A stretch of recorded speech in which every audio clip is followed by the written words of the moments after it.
Le gouvernement israélien de Benjamin Netanyahou a échoué le 7 octobre. Et il a échoué doublement. Dans la capacité à assurer la protection du peuple israélien, en laissant faire des massacres qui sont une abomination. Et il porte une responsabilité directe dans ce qui s'est passé.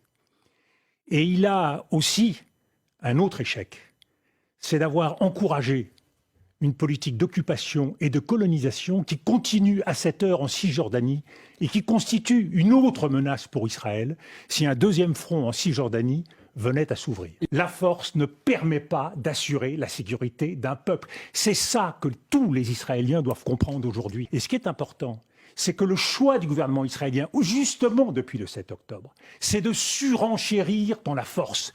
Vous savez, ni la force, ni la vengeance n'assurent la paix et la sécurité. Ce qui assure la paix et la sécurité, c'est la justice. La justice n'est pas au rendez-vous. Le raisonnement du gouvernement israélien dans les bombardements qui ont lieu aujourd'hui est un raisonnement erroné. Et toute la communauté internationale peut le voir. Le principe, c'est nous ciblons des terroristes. Et malheureusement, il se trouve qu'il y a aussi des populations civiles, ce qu'on appelle pudiquement en langage militaire des dommages collatéraux. Il faut bien voir que ces dommages collatéraux ne sont pas des dommages accidentels, c'est-à-dire qu'ils sont parfaitement prévisibles et parfaitement assumés. Mais là encore, la responsabilité, elle n'est pas seulement israélienne. Mais une fois de plus, arrêtons de poser la question de la responsabilité. Voyons la réalité de ce qui se passe sur le terrain. La faute, une fois de plus, permettez-moi de vous le dire, nous la laisserons aux historiens. Ce que nous voulons, c'est arrêter ces violences, arrêter ces massacres. Israël se met en danger encore plus aujourd'hui avec ce type de guerre et ce type de frappe. Nous sommes essentiellement aujourd'hui, de la part du gouvernement Netanyahou, dans une politique de vengeance. Israël a droit à sa légitime défense. Mais une légitime défense, ce n'est pas un droit indiscriminé à tuer des populations civiles. Quand on cible une ambulance, on peut toujours imaginer que dans une des ambulances, il y avait un terroriste ou pas. Mais le résultat, c'est qu'il y a des enfants, des femmes qui meurent. Chaque enfant, chaque femme tuée, ce sont plus de terroristes. Donc l'objectif d'Israël, ce qu'il atteint, c'est exactement l'inverse de ce qu'il souhaite. Donc il est essentiel aujourd'hui de changer cette logique et de revenir à une stratégie qui soit fondée. Les otages, tout doit être fait pour obtenir leur libération.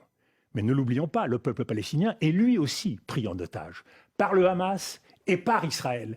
Et le Hamas, nous le savons tous, n'a que peu à faire du peuple palestinien. Donc dire au Hamas, on ne libérera pas, on ne lèvera pas le siège, on n'aura pas de trêve humanitaire tant que les otages ne seront pas libérés, c'est un dialogue de sourds. Benjamin Netanyahou mène une guerre pour tout faire pour que la solution politique ne vienne pas sur la table. Et c'est là où la communauté internationale, l'Europe, les États-Unis doivent dire à Benjamin Netanyahou que cette guerre n'est pas acceptable. Elle n'est pas acceptable car elle nous conduit tout de suite, parce qu'on voit bien, du Hamas, on va passer à l'Iran.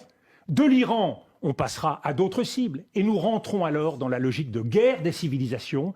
Quand M. Benjamin Netanyahou dit qu'il y a d'un côté le peuple de la lumière et de l'autre le peuple des ténèbres, on voit bien dans quel engrenage nous nous situons. Toutes les guerres qui se déroulent depuis une vingtaine d'années sont des guerres qui commencent et qui ne se terminent pas. Ce sont des conflits gelés. On sait comment c'est une guerre, on ne sait pas la terminer. Et M. Benjamin Netanyahou pourra diriger le Gaza. Cela ne changera rien. Il continuera à avoir des attaques terroristes. Les Israéliens continueront à vivre dans la peur. Il faut sortir de cela. La deuxième raison pour laquelle c'est la guerre d'hier, c'est que la guerre contre le terrorisme n'a jamais été gagnée nulle part. La force n'est pas la réponse, une fois de plus. La vengeance n'est pas la réponse. La réponse, c'est la justice.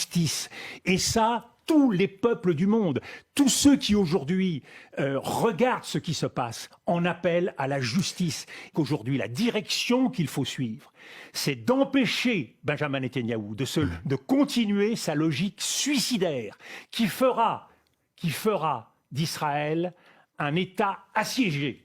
Ils peuvent assiéger Gaza. Ils seront assiégés. Et il ne faut pas croire que demain, on reprendra avec l'Arabie saoudite, avec les États arabes, une petite parole tranquille qui normalisera la situation. Non.